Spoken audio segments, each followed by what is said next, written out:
আমাদের জন্য বিকল্প হচ্ছে ২১ তারিখের আগে যদি আমরা জাতীয় ঐকমত্য কমিশনের সঙ্গে রাজনৈতিক দলগুলোর ২ দফা বৈঠকের পর ঐকমত্য হওয়া সংবিধান সম্পর্কিত বিষয় বাস্তবায়ন নিয়ে জটিলতা দেখা দেয়। তৃতীয় ধাপের সংলাপে রাজনৈতিক দলগুলোর বিভিন্ন প্রস্তাব থেকে অধ্যাদেশ, নির্বাহী আদেশ, গণভোট ও বিশেষ সাংবিধানিক আদেশ এই 4টি সুপারিশ করেন বিশেষজ্ঞরা। যত দ্রুত সম্ভব একটা পরিণতির জায়গায় যাব। সেখান থেকে সবশেষ সাংবিধানিক আদেশ এর চূড়ান্ত সুপারিশ করেন বিশেষজ্ঞরা, যা বৈধতা পাবে আগামী জাতীয় সংসদ নির্বাচনের দিন গণভোটের মাধ্যমে। বিশেষজ্ঞদের প্রস্তাবে বলা হয়, অন্তর্বর্তী সরকার জুলাই সনদে মূল সংস্কারগুলো অন্তর্ভুক্ত করে জুলাই ঘোষণাপত্রের 22 অনুচ্ছেদের ক্ষমতা বলে একটি আদেশ জারি করতে পারে। উক্ত সাংবিধানিক আদেশ তাৎক্ষণিকভাবে কার্যকর হবে। বুধবার ফরেন সার্ভিস একাডেমিতে তৃতীয় দিনের আলোচনা শুরু হয় এসব বিষয় নিয়েই। বৈঠকে নেতারা বলেন, জুলাই ঘোষণাপত্রের 22 অনুচ্ছেদ এবং 25 অনুচ্ছেদ পরস্পর বিরোধী, তবে ঘোষণাপত্রকে সূত্র ধরার প্রয়োজন নেই বলে মনে করেন অনেকেই। জাতীয় ঐকমত্যের স্বার্থে কমিশনের প্রস্তাব মেনে নেয় এবি পার্টি, গণ অধিকার পরিষদ, গণসংহতি আন্দোলন সহ বেশ কিছু ইসলামী ও বামপন্থী রাজনৈতিক দল। তাদের দাবি, জুলাই সনদের বাস্তবায়নে গণভোটই হল চূড়ান্ত অথরিটি। পাশাপাশি গণভোটের জন্য সরকারের একটা আদেশ দেওয়া প্রয়োজন। যারা বলেন যে জুলাই সনদ বাস্তবায়ন করতে চাই, কিন্তু সেটা পার্লামেন্টে গিয়ে করব, আমাদের প্রশ্ন হচ্ছে, যদি চান তাহলে এখন কেন করতে চাচ্ছেন না, এবং সেটা জনগণের চূড়ান্ত যেটা আপনার লাগবে সেটা দিয়ে কেন করতে চাচ্ছেন না।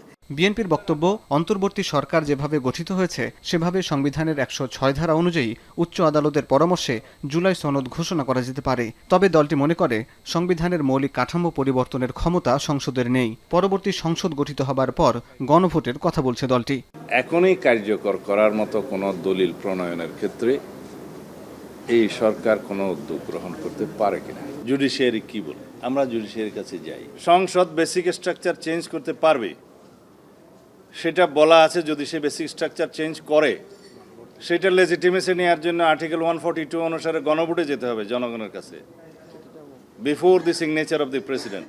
তবে ঘোষণা না দিলেও দেশে বিপ্লবী সরকার গঠিত হয়েছে বলে মনে করে জামাত ইসলামী। জাতীয় ঐকমত্য কমিশনের দেয়া প্রস্তাব মেনে নিলেও আগামী জাতীয় সংসদ নির্বাচনের আগে গণভোটের দাবি জানান দলটির নেতারা। আমাদের অ্যাফিলিয়েট ডিভিশন আইনের ব্যাখ্যাতা, সংবিধানের ব্যাখ্যাতা, কিন্তু তারা প্রণেতা নয়। অ্যামেন্ডমেন্ট কিন্তু আইন প্রণয়ন, এটা part of the law making, এটা আমাদের বুঝতে হবে। এই জায়গায় কনফিউশন তৈরি করার কোনো সুযোগ নাই। এটা করতে গেলে আরও ডিজাস্টার হবে। তার চাইতে বরং আজকে ঐকমত্য কমিশন যে প্রস্তাবটা দিয়েছে, সেই জায়গায় যদি আমরা একমত হয়ে যাই, তাহলে দেশ আগামীতে সুন্দর একটি নির্বাচন পাবে। আমরা জুলাই সনদের ভিত্তিতে নির্বাচন বলেছি, এই জন্য গণভোট আগে হইতে হবে। এদিকে বরাবরের মতোই গণপরিষদের দাবি জানিয়েছে জাতীয় নাগরিক পার্টি। দলীয় ফোরামে আলোচনার পর এই নতুন প্রস্তাব নিয়ে সিদ্ধান্ত জানাবে দলটি। সাংবিধানিক আদেশ এটা যদি আমরা দিই, তাহলে বর্তমান সংবিধানের স্ট্যাটাস কি হবে সহ অনেকগুলো প্রশ্ন আছে। এ কারণে আমরা বলেছি যে এই ব্যাপারে আমরা আমাদের দলীয় ফোরামে আলোচনা করব এবং লিগ্যাল এক্সপার্টদের অপিনিয়ন নেব যে এই সাংবিধানিক আদেশটা আসলে কিভাবে কার্যকর হবে। ঐকমত্য কমিশনের সাথে রাজনৈতিক দলগুলোর আলোচনা মুলতবি করেন কমিশনের সহসভাপতি ডক্টর আলী রিয়াজ। তিনি বলেন, প্রধান উপদেষ্টা জাতিসংঘের অধিবেশন থেকে ফিরে আসলে ফের আলোচনা শুরু হবে। রাজনৈতিক দলগুলোর সাথে আমাদের অনানুষ্ঠানিক যোগাযোগ থাকবে এবং আমরা আশা করছি অক্টোবরের শুরুর দিকে আমরা আবার মিলিত হব।